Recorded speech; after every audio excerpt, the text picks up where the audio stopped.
तो नमस्ते प्रणाम स्वागत बा रउआ सबके राइटर केपी राज के चैनल पर। और सब बताइए आप सब कैसन बानी। उम्मीद करते हैं रउआ सब भी बढ़िया होखब, अच्छा होखब। तो रउआ सबन खातिर लेके आ गइल बानी दहेज प्रथा गीत भोजपुरी में बिल्कुल हिट मैटर, बिल्कुल ब्लास्ट मैटर। अगर एक नया म्यूजिक बनवा के बढ़िया से गायकी कहते हैं दिल से तो 100% बाकी गाना मार्केट में बाज जाई।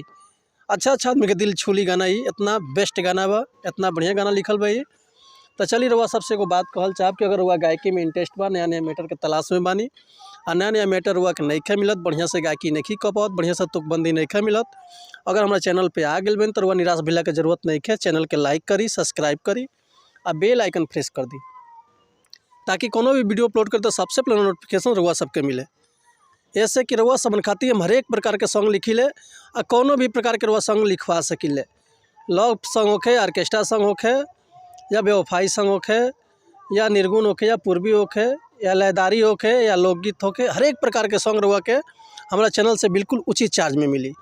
तो चलिए देर ना करते हुए रउआ सबके मैटर प्ले चलते नहीं। मैटर देखिए आज के कैसन बा आ कौन धुन बा, कौन लाइबर रउआ सबके हम गा के बताओ तनी। उम्मीद करते रउआ सबके बेहद पसंद आई। तो चलिए देखिए आज के मैटर कैसे बा, कैसे गावक बा के रउआ सबके हम गा के बताओ तनी। फूल जस धियावा के दिहनी अपना से तेज हो है, समधि दहेज में रउआ काढ़ी जानी करे जहो है, समधि दहेज में रउआ काढ़ी जानी करे जहो है। कि रुपया पैसा गहना गाड़ी दिहनी पलंग में जहो है, कि रुपया पैसा गहना गाड़ी दिहनी पलंग में जहो है, समधि दहेज में रउआ काढ़ी जानी करे जहो है, समधि दहेज में रउआ।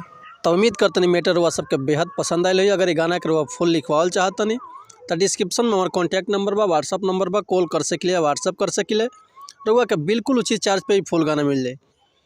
ऐसे पहले रउआ से कहब कि भैया अगर हमारा गाँव में कोनो मिस्टेक भइल होखे तो भैया क्षमा चाहतनी। ऐसे कि हम गायक ना ही रउआ सबके खाली समझा सकिले, बता सकिले। तब मिलत है नेक्स्ट वीडियो में कुछ नया गाना, कुछ नया धुन, कुछ नया कंपोजिशन लेके। तब तक लिए अनुमति चाहते रउआ सबसे। जय हिंद, जय भारत, जय भोजपुरी समाज, हर हर महादेव।